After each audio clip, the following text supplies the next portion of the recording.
Hello focus, आज जिस opportunity के बारे में हम लोग आपस में बात करने वाले हैं, ये अपॉर्चुनिटी एक मच अवेटेड अपॉर्चुनिटी थी। काफी टाइम से कैंडिडेट्स वेट कर रहे थे कि कब दिल्ली हाई कोर्ट अपनी ऑफिशियल वेबसाइट पे दिल्ली जुडिशियल सर्विस एग्जामिनेशन के रिगार्डिंग नोटिफिकेशन पब्लिश करे, ताकि वो जल्दी से जल्दी दिल्ली जुडिशियल सर्विस का पार्ट बन पाए। ये अपॉर्चुनिटी एक मच अवेटेड अपॉर्चुनिटी थी। फाइनली दिल्ली हाई कोर्ट ने अपनी ऑफिशियल वेबसाइट पे ये डिटेल्ड एडवर्टाइजमेंट पब्लिश कर दिया है regarding Delhi judicial service examination 2023। इस डिटेल्ड एडवर्टाइजमेंट की हर एक डिटेल आपके साथ शेयर करने से पहले एक इंपॉर्टेंट इंफॉर्मेशन वीडियो की स्टार्टिंग में आप सभी को देना चाहता हूं।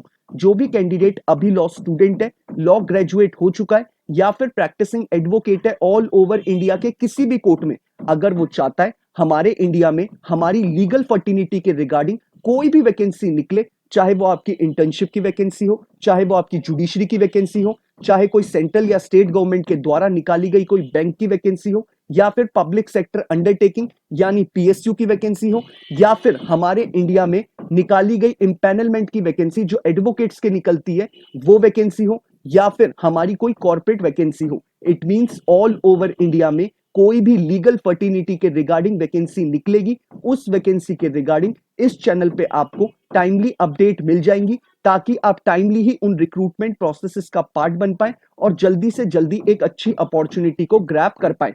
तो मैं चाहूंगा जिस भी कैंडिडेट ने अभी इस चैनल को सब्सक्राइब नहीं करा है, वो मेक श्योर करे कि वो इस चैनल को बिना सब्सक्राइब करे ना जाए, ताकि उससे कोई भी लीगल अपॉर्चुनिटी की अपडेट मिस आउट ना हो। अब हम इस डिटेल्ड एडवर्टाइजमेंट के बारे में बात कर लेते हैं। हाईकोर्ट ऑफ दिल्ली ने इस बार जो अपनी ऑफिशियल वेबसाइट पे जो नोटिफिकेशन पब्लिश करा है, इसमें इन्होंने इस बार नंबर ऑफ वैकेंसी 53 निकाली है, जिसमें से 44 एग्जिस्टिंग है और 9 वैकेंसी एंटिसिपेटेड है। टोटल हमारे लिए 53 वैकेंसी निकाली गई है। और इन्होंने क्लियरली मेंशन करा है कि जो आपका प्रीलिम्स का एग्जाम कंडक्ट कराया जाएगा ऑब्जेक्टिव टाइप होगा, और उसमें आपकी 25% नेगेटिव मार्किंग भी होगी।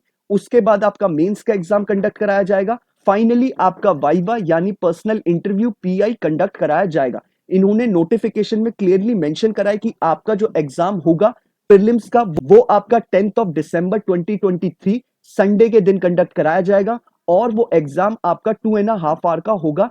सुबह 11 बजे से दिन के 1:30 बजे तक आपका एग्जाम होगा। दिल्ली जुडिशियल सर्विस ने रेम्यूनरेशन के रिगार्डिंग जो नोटिफिकेशन में बताया है, वो इन्होंने बोला है कि आपका जो पे स्केल होने वाला है वो 77,840 से लेके 1,36,520 रुपीज के इन बिटवीन होगा। अब बात कर लेते हैं हम इसमें एज के रिगार्डिंग। क्लियरली मेंशन करा गया है कि अगर आपकी एज बिलो 32 ईयर्स है तो आप इस पूरे रिक्रूटमेंट प्रोसेस का पार्ट बन सकते हैं। आपको अपनी एज 1 जनवरी 2023 के अकॉर्डिंग कैलकुलेट करनी है। अगर 1 जनवरी 2023 के अकॉर्डिंग आपकी एज 32 ईयर्स कंप्लीट नहीं होती है तो आप इस पूरे प्रोसेस का पार्ट बन सकते हैं। साथ ही साथ इन्होंने क्लियरली मेंशन करा है कि हमारे जो एससी एसटी कैटेगरी से बिलोंग करते हैं कैंडिडेट्स, उनके लिए 5 साल का एज रिलैक्सेशन है, यानी उनके लिए जो एज लिमिट हो जाती है वो 37 ईयर्स की हो जाती है। और जो हमारे पीडब्ल्यूडी कैटेगरी से बिलोंग करते हैं उनके लिए 10 साल का एज रिलैक्सेशन रखा गया है, यानी उनके लिए जो एज हो जाती है वो 42 ईयर्स की हो जाती है। अब बात कर लेते हैं कि इस फॉर्म के रजिस्ट्रेशन कब स्टार्ट होंगे। इन्होंने क्लियरली मेंशन करा है कि आपके फॉर्म के registration from 7th of November 2023 से चालू होंगे, और इस फॉर्म को फिलअप करने की लास्ट डेट रखी गई है 22 ऑफ नवंबर 2023। बिफोर 5:30 आपको ये फॉर्म फिलअप कर लेना है, तभी आप इस पूरे प्रोसेस का पार्ट बन पाएंगे। अब बात कर लेते हैं एप्लीकेशन फी के रिगार्डिंग। इन्होंने क्लियरली मेंशन करा है कि जो भी जनरल कैटेगरी से बिलोंग करता है उसके लिए 1500 रुपीज की फीस रखी गई है, और जो हमारे रिजर्व कैटेगरी यानी एससी एसटी और पीडब्ल्यूडी कैटेगरी से बिलोंग करता है उसके लिए फीस 400 रुपीज की रखी गई है। अब बात कर लेते हैं हम नंबर ऑफ वैकेंसी को कैटेगरी वाइज की कितनी कैटेगरी में कितनी वैकेंसी निकाली गई है। इन्होंने क्लियरली मेंशन करा है कि अनरिजर्व कैटेगरी यानी यूआर जनरल कैटेगरी के लिए 28 वैकेंसी निकाली गई है जो कि एग्जिस्टिंग वैकेंसी है, और जो एंटिसिपेटेड करी है इन्होंने वो 6 वैकेंसी जनरल कैटेगरी के लिए निकाली गई है। शेड्यूल कास्ट के लिए एग्जिस्टिंग वैकेंसी 2 निकाली गई है और एंटिसिपेटेड 3 वैकेंसी बताई गई है। एसटी कैटेगरी के एग्जिस्टिंग वैकेंसी 14 निकाली गई है और एंटिसिपेटेड कोई भी वैकेंसी नहीं रखी गई है। टोटल इसमें हमारी एग्जिस्टिंग वैकेंसी 44 है और जो एंटिसिपेटेड वैकेंसी है वो 9 है, which makes the total number of 53 vacancy हमारे लिए निकाली गई है। अब बात कर लेते हैं दूसरी इंपॉर्टेंट इंफॉर्मेशन के रिगार्डिंग। ये एडवर्टाइजमेंट आपको नीचे डिस्क्रिप्शन बॉक्स में अवेलेबल है। आप जैसे ही डिस्क्रिप्शन बॉक्स का पहला लिंक पे क्लिक करेंगे, आपके स्क्रीन पर ये एडवर्टाइजमेंट खुल के आ जाएगा। आप चाहे तो इसे डाउनलोड कर सकते हैं या फिर स्क्रॉल डाउन करके वहीं पर पढ़ सकते हैं। सेकेंड लिंक जो आपको डिस्क्रिप्शन बॉक्स में अवेलेबल है वो आपके डीजेएस का पूरा सिलेबस गिवन है और आपका एग्जाम पैटर्न भी गिवन है, तो आप चाहे तो उसे भी देख सकते हैं और डाउनलोड कर सकते हैं।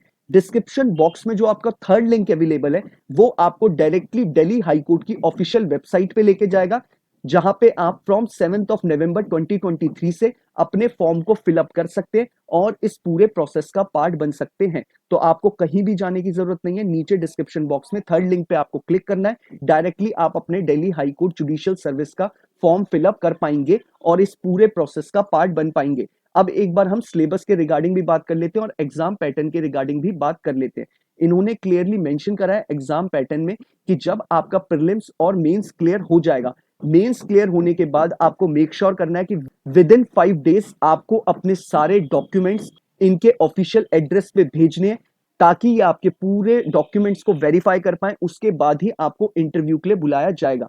और इन्होंने क्लियरली मेंशन करा है कि आपके प्रीलिम्स के एग्जाम में जो आपका ऑब्जेक्टिव टाइप का एग्जाम कंडक्ट कराया जाएगा, उसमें क्वालिफाइंग जो नंबर हैं वो आपके 55% आपको मिनिमम स्कोर करनी है, तभी आप उस पेपर को क्वालिफाई कर पाएंगे।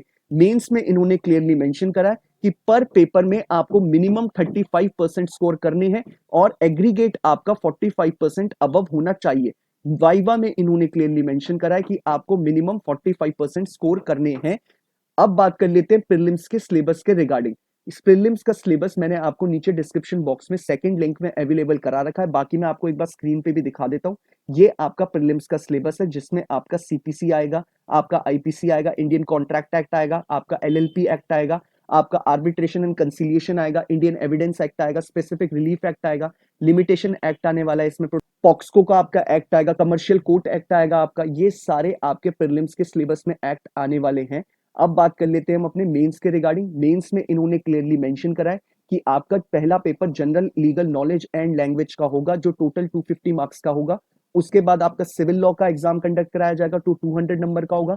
फिर आपका पेपर 3 कंडक्ट कराया जाएगा, जो सिविल लॉ 2 होगा, जिसका टोटल नंबर 200 का होगा वो। उसके बाद फाइनली आपका क्रिमिनल लॉ का पेपर होगा, पेपर नंबर 4, जो आपका 200 नंबर का होगा। ये क्वालिफाई करने के बाद ही आपका वाइवा के लिए आपको फाइनली कॉल लेटर आएगा। ये चारों पेपर के इन डेप्थ जो जो चीजें आने वाली हैं वो आपको नीचे गिवन है कि क्या क्या चीजें आने वाली हैं। तो आप जो लोग अभी इसके लिए एलिजिबल भी नहीं हुए हैं, जो अभी लॉ स्टूडेंट है, अगर वो चाहते हैं कि डीजेएस का वो आगे जाके पेपर क्लियर करें, तो सिलेबस कहीं ना कहीं पूरा एक हद तक सेम ही रहता है, तो वो जरूर एक बार सिलेबस पे अपनी नजर जरूर दौड़ा लें।